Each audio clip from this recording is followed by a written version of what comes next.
The afternoon sun was settling low over the Pacific Ocean, casting a warm golden light across the wooden boards of Santa Monica Pier.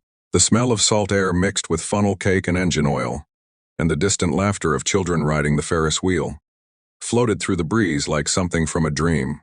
It was the kind of evening that made people stop walking and just breathe for a moment, grateful to be alive in such a beautiful place. Natasha had come alone, as she often did on Sundays. She was 26 years old, with dark brown hair pulled back in a loose bun, wearing a white tank top and black jeans. Her wheelchair, a lightweight silver frame she had decorated with a small sticker of a sunflower on the left handle, moved smoothly over the worn planks of the pier.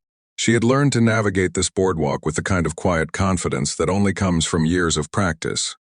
Years of learning that the world was not always built for her, but that she belonged in it just the same. She stopped near the railing and looked out at the water. The waves rolled in slow and heavy, foaming white at the edges. A pelican glided past without a sound. Natasha closed her eyes for just a second and let the wind touch her face. This was her place, her Sunday ritual, her peace.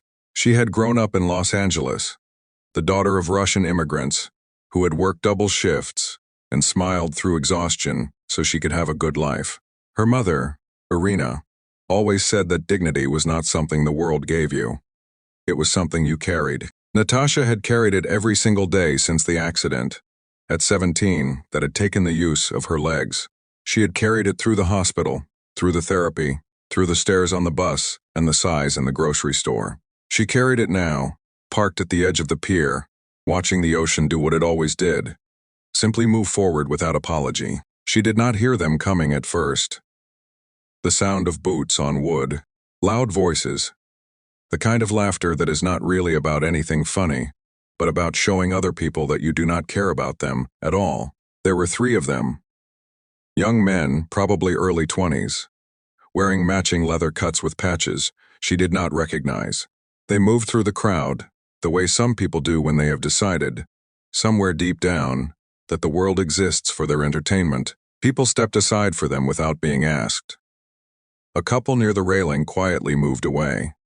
The largest one, wearing a black Hawaiian shirt covered in red flowers, was the one who spoke first. He looked at Natasha, sitting in her wheelchair, and his face arranged itself into something ugly.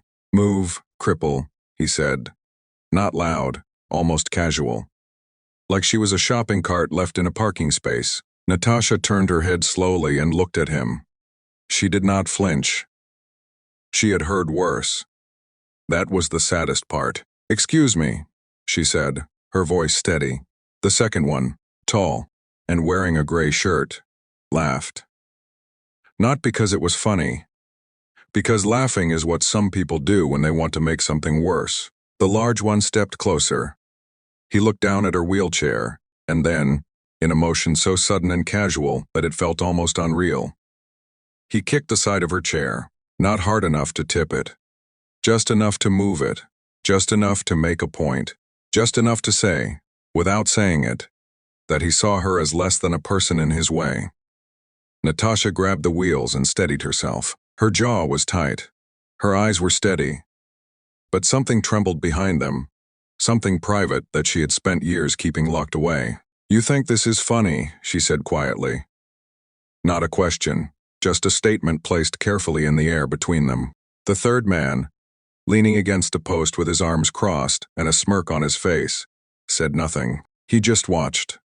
Sometimes the watchers are the worst of all. A few people nearby had noticed. A woman with a stroller looked away quickly. A teenage boy took out his phone, maybe filming, maybe not. No one moved toward her. No one said anything. The silence of bystanders is its own kind of weight, and Natasha had felt it before. The large man in the floral shirt leaned down slightly, and there was something in his expression that made the moment feel like the edge of something much worse. When the sound changed, it started low. A deep, rolling vibration that rose up through the boards of the pier, through the soles of shoes, through the chest. It was the sound of engines. Many engines, not the sound of traffic or distance, the sound of arrival. Heads turned. Coming down the main entrance of the pier, moving in a slow and deliberate column, were motorcycles, dozens of them. Big, heavy machines ridden by men and women in leather vests covered with patches. Their engines rumbled with a sound like controlled thunder. And they moved together with the kind of quiet coordination that comes from years of riding side by side. At the front, a broad-shouldered man with close-cropped gray hair and a full beard rode a black motorcycle, so polished it caught the last light of the sun, like a mirror. His name was Dmitri. He was 53 years old and had been riding since he was 19. He had served in the military, worked construction, buried 2 friends, and raised a daughter who now taught school in Sacramento. He led a club of veterans and working men and women who had come together not out of rebellion, but out of brotherhood, out of the simple human need to belong to something real. They rode every Sunday as a group, and tonight their route had brought them, as it sometimes did, to the pier. Dmitri saw the scene before he fully understood it. He saw the woman in the wheelchair. He saw the 3 men standing over her. He saw the way her hands were gripping the wheels of her chair. He had spent enough years in the world to read a moment like that. The way some people read a sky. Before a storm, he brought his motorcycle to a slow stop. Behind him, without a word being exchanged, every rider in the column did the same. They did not rush. They did not shout. They simply stopped their engines, one by one, and climbed off their bikes. And then they walked. Slowly, quietly, with the unhurried certainty of people who have nothing to prove and everything to protect. They spread out in a wide arc around the 3 men, not closing in aggressively, just being present, filling the space, creating a circle of bodies that said, without a single raised voice, that this situation had changed. The man in the floral shirt looked up. His smirk was gone. Something else moved across his face now, something closer to the truth of who he was, which was a young man who had only ever felt powerful when no one pushed back. Dmitri walked through the middle of the group and stopped in front of Natasha. He looked at her first, not at the men who had been tormenting her. He looked at her, the way a person looks at another person when they want them to know they have been seen. "Are you all right?" he said, not loudly, just to her. Natasha looked up at him. For a moment she did not speak. She had been holding herself together so carefully, the way she always did, the way her mother had taught her, the way life had required of her. But something about the simple directness of that question, the absence of pity in his eyes, the fact that he had asked about her before doing anything else, made something in her chest loosen just slightly. "I am now," she said. Dmitri nodded once. Then he turned and looked at the 3 men. He did not yell. He did not threaten. He simply looked at them with the calm, tired expression of a man who has seen too much of the world to be impressed by cruelty. "You should go," he said. It was not a complicated sentence. It did not need to be. The man in the floral shirt looked at the circle of riders around him. He looked at Dmitri. He looked at the ground.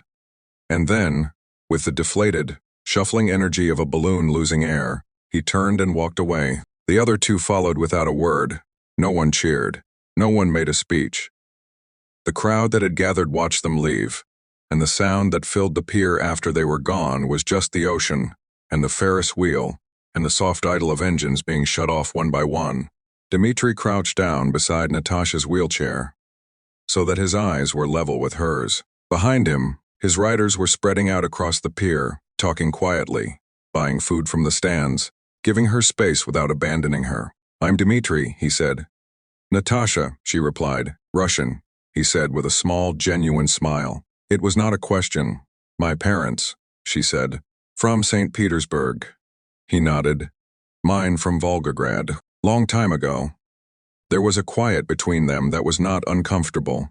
The kind of quiet that happens when 2 people recognize something in each other that does not need to be explained. A woman from the riding group came over and handed Natasha a bottle of water without making a fuss about it. Another man, younger, with kind eyes and a faded patch on his vest, asked if she needed anything. Not in the hovering, uncertain way that people sometimes acted around her, as though her wheelchair was a problem they needed to solve. Just asking. Just offering. Natasha accepted the water and held it in both hands. She thought about her mother saying that dignity was not something the world gave you. She still believed that. But sitting there on the pier, with the sky turning deep orange and pink above the ocean, surrounded by people who had ridden their motorcycles to the right place at the right moment, and had simply, quietly, chosen to stand beside her, she understood something new. Dignity was also something people could protect for each other, not by fighting, not by making noise, but by showing up, by being present, by refusing to look away. Later, when she told her mother about the evening on the phone, Irina was quiet for a long moment. Then she said, in Russian, "Good people are everywhere. You just do not always see them until they are needed." Natasha looked out her apartment window at the dark sky over the city. She thought about Dmitri's calm eyes. She thought about the sound of all those engines arriving at exactly the right moment. She thought about how the most powerful thing she had witnessed was not a confrontation, but a choice. The choice to stop, the choice to walk over, the choice to ask someone if they were all right and mean it. She rolled her chair to her desk and sat for a while in the quiet. Outside, somewhere in the city, motorcycles moved through the streets in the dark, their headlights cutting through the evening, carrying ordinary people home from an ordinary Sunday that had, for just a few minutes, been something more. The ocean kept moving, forward, as it always does, without apology, without stopping, and Natasha, for the first time in a long time, felt the particular warmth of knowing that in a world that often makes people feel invisible, someone had looked her in the eye and seen exactly who she was.